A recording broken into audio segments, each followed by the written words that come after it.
take the good, you take the bad, you take them both, and there you have a hit TV show called The Facts of Life, one of the definitive sitcoms of the 80s. It was created by television producer, actor, and television and film writer Dick Clair, and writer, producer, actress, and comedian Jenna McMahon, originally airing on NBC from August 24, 1979 to May 7, 1988. Since Diff'rent Strokes was one of the few successful comedies the network had, then President and CEO Fred Silverman decided it would be the ideal choice as a vehicle for a spinoff, featuring the Drummonds' former housekeeper, Edna Garrett, played by Charlotte Rae. We were going along, and the show was getting wonderful ratings. And then one day they went like this, and I thought, oh, God, am I being canned? And they said, now, look, Fred Silverman wants to spin you off. The plan was to mock up a girls' version of Welcome Back, Kotter, a diverse group of teenagers with a wise and understanding mentor. Dubbed The Facts of Life, the show would be set at an all-girls boarding school where Mrs. Garrett served as house mother.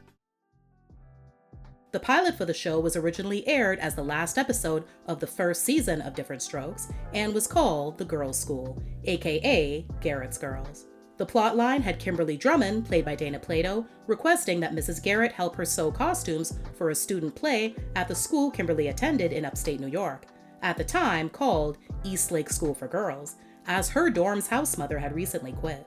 Mrs. Garrett agrees to help, and while there, interacts closely with the other students. Kim Fields played 12-year-old bubbly gossip Dorothy Tootie Ramsey. My audition for Facts of Life was very interesting. I was 9 years old, and I'd been working since I was about 7.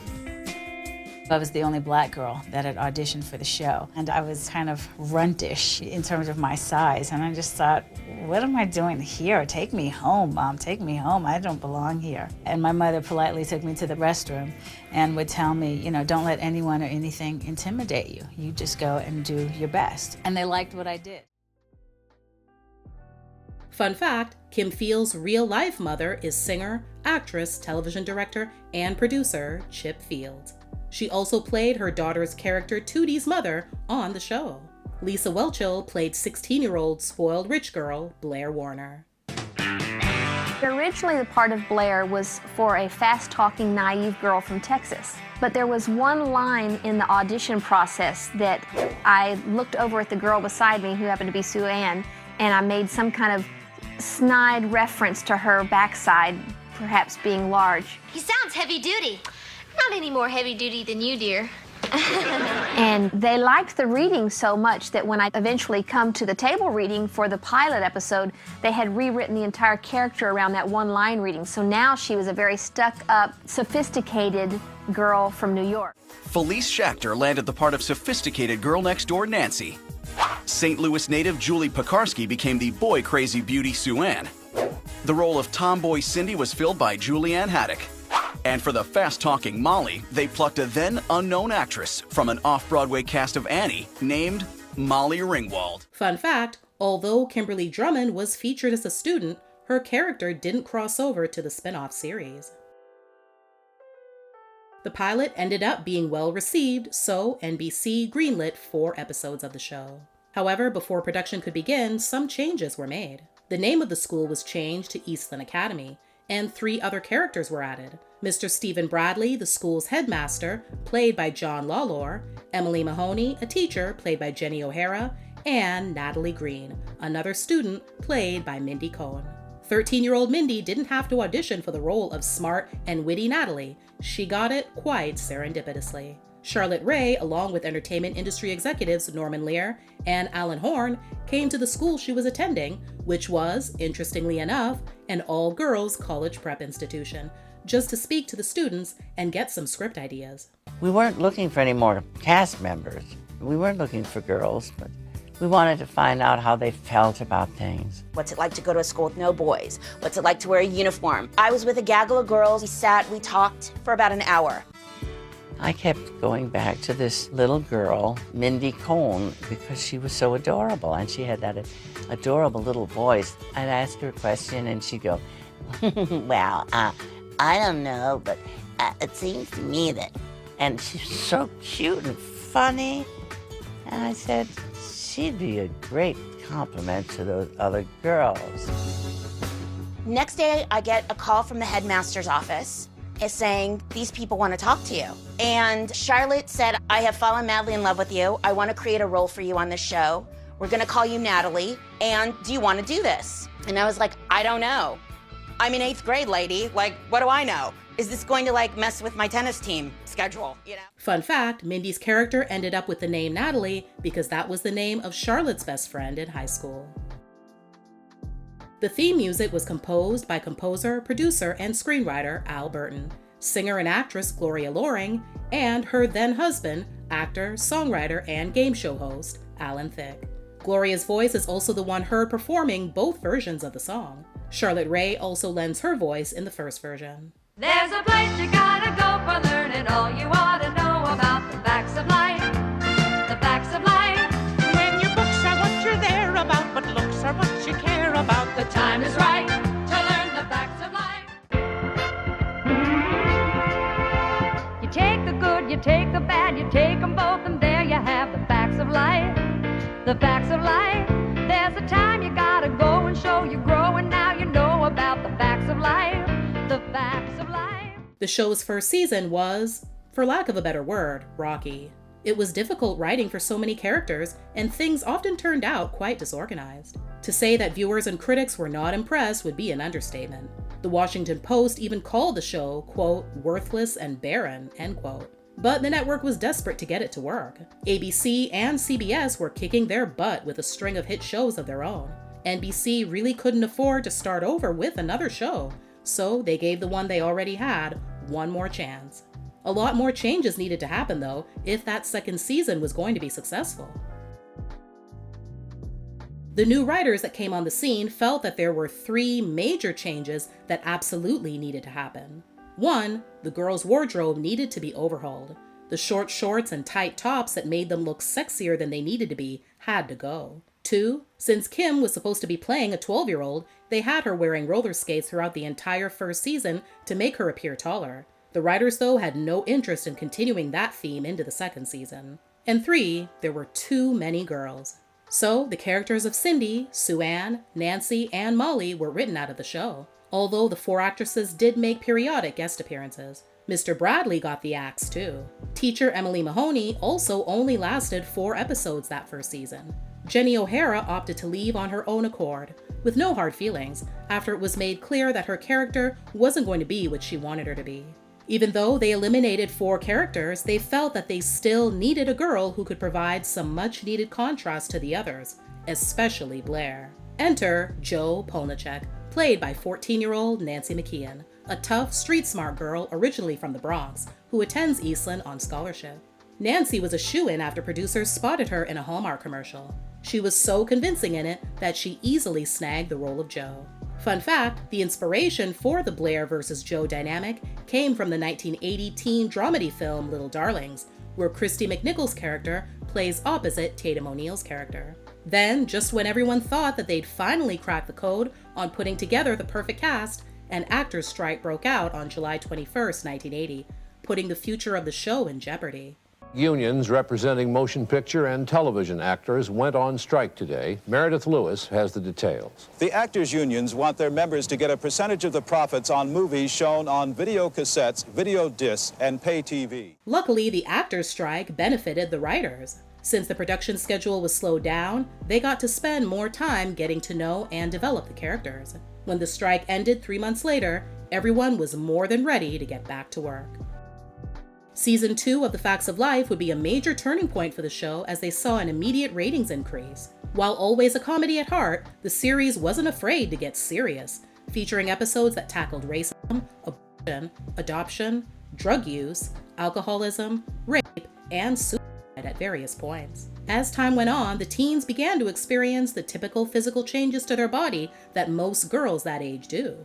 At different times, all the girls either gained or lost weight. The powers that be behind the scenes didn't like it, though. Mindy, who was specifically hired to be the fuller-figured one, lost weight, so much so that the producers actually pulled her aside to tell her that it would be better for her character if she put some of the pounds back on. She wasn't about to do that, so they started dressing her in baggy, oversized clothing to try to trick the eye of the viewers into believing that she was bigger than she really was. The other girls dealt with the opposite problem of gaining weight. Comedian Joan Rivers even began referring to the show as the fats of life. Lisa suffered the most ridicule. The producers and writers even went so far as to bring a scale into the rehearsal hall where they'd watch her weigh herself daily to see if she gained or lost any pounds. Also around this time, Lisa, or rather her character Blair, was also at the center of another controversial aspect of the show. Before the start of the second season, the producers had a meeting with her to discuss Blair losing her virginity. Blair was the logical choice since she was the oldest. She held her tongue during the meeting, but when it was over, Lisa went up to one of the producers and told them that she couldn't do it because of her Christian faith. She was surprised that they actually respected her beliefs and didn't write it in. Well, that season anyway. We'll talk about what eventually happened in a later season a little later in the video. A new recurring character was added in the second season who embodied the plight of the physically handicapped in the form of Blair's cousin, Jerry Tyler, played by Jerry Jewell, who has cerebral palsy. Her character was featured in a dozen episodes spanning seasons 2 through 5. Norman saw me and set up a meeting with Al Burton, and Norman suggested that I be Blair's cousin, which was brilliant because Blair was so stuck up and snooty and she really didn't have a substance to her. And I think my character gave her heart. And I think that was the intention, was to put someone like me right up to Blair, and you gotta humanize Blair somehow, and this'll do it. And it worked. Fun fact, the show did attempt several spin-offs, 6 to be exact, but none of them took off. Since Joe and Blair graduated from Eastland in the season 4 finale, and producers wanted to continue keeping the 4 girls under one roof, in the season 5 premiere, Mrs. Garrett goes into business for herself and opens a gourmet food venture named Edna's Edibles. The 4 girls then come to live and work with her. Also that season, there was a chance that the quartet of girls could possibly get cut down to a trio, when Nancy went on strike, so to speak, for a few days over a dispute with her contract. What was the problem? What else? Money. More specifically, her wanting more of it. In the end, the issue was resolved with all the girls getting paid what their popularity proved they deserved. Beginning in season 5, several new characters joined the cast. Pamela Segal played Kelly Affinado for only that one season. Mackenzie Aston, playing Andy Moffat, was a recurring character in season 6 before becoming a main cast member for seasons 7 through 9. And Sherry Crenn played Pippa McKenna in season 9. In the fall of 1985, NBC moved the 7th season of the series to its Saturday night lineup at 8:30 p.m. as a lead-in for their new series, The Golden Girls, at 9.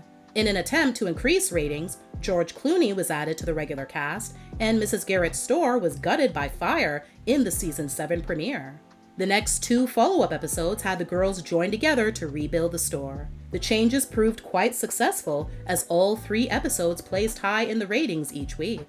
By now, Charlotte felt she'd done all she could do with her character and knew it was time to leave the show. It wasn't a surprise though, as during both the 6th and 7th seasons, her role was reduced at her request. So, in season 8's heavily promoted 2-part premiere, Mrs. Garrett married the man of her dreams and joined him in Africa while he worked for the Peace Corps. Mrs. Garrett convinces her sister, Beverly Ann Stickle, played by Cloris Leachman, to take over the shop and look after the girls. In the 9th and final season, the series aired on NBC's Saturday lineup at 8 p.m. For the February Nielsen rating sweeps, the writers decided to revisit the idea of one of the girls losing her virginity, which still hadn't happened up to that point. So, a controversial storyline was created and debuted on the episode titled The First Time. But it wouldn't be Blair getting her cherry popped, it would be Natalie. Lisa, still very much a Christian and very much opposed to the storyline, asked to be written out of the episode entirely. In the 201 total episodes that the show taped, this one was the only one in which she didn't make an appearance. With the show still easily winning its time slot, NBC had made plans to renew The Facts of Life for a 10th season, but Mindy Cohn and Nancy McKeon chose to leave at the conclusion of season 9. The show ended up just being quietly canceled rather than getting a grand celebratory kind of send-off. Fun fact, when the show ended in 1988, it was the longest-running sitcom in NBC's history. Even though it was typically referred to as not a huge hit, The Facts of Life consistently ranked in the top 20 in Nielsen ratings during its first 5 seasons, and remained in the top 30 for the remainder of its run. The show also received critical acclaim and was nominated for several Emmy Awards. The Facts of Life Reunion, a 2-hour TV movie, aired in 2001, in which Mrs. Garrett and the girls are reunited in Peekskill for the Thanksgiving holiday. Nancy McKeon didn't appear in the movie due to scheduling conflicts. Sony Pictures Home Entertainment released the first 3 seasons on DVD in North America in 2006. In 2010, Shout Factory acquired the rights to the series and released the 4th season that year. They have also subsequently released seasons 5 through 9 between 2010 and 2016. In 2015, they released The Facts of Life, the complete series. The 26-disc set contains all episodes of the show, as well as the 2 made-for-TV films, 1982's The Facts of Life Goes to Paris, and 1987's The Facts of Life Down Under, and other bonus features, including an all-new cast reunion. The Facts of Life reunion film is not included in this collection and has yet to be released on DVD. On August 5, 2018, Charlotte Rae passed away at her home in Los Angeles, California. Over the last several decades of her life, she'd been plagued with various health issues, including battles with pancreatic and bone cancer. She was 92 years old. On January 27, 2021, Cloris Leachman passed away at her home in Encinitas, California. The cause of death was a stroke, and COVID-19 was a contributing factor. She was 94 years old. Currently, all 9 seasons of The Facts of Life are available to watch on Tubi.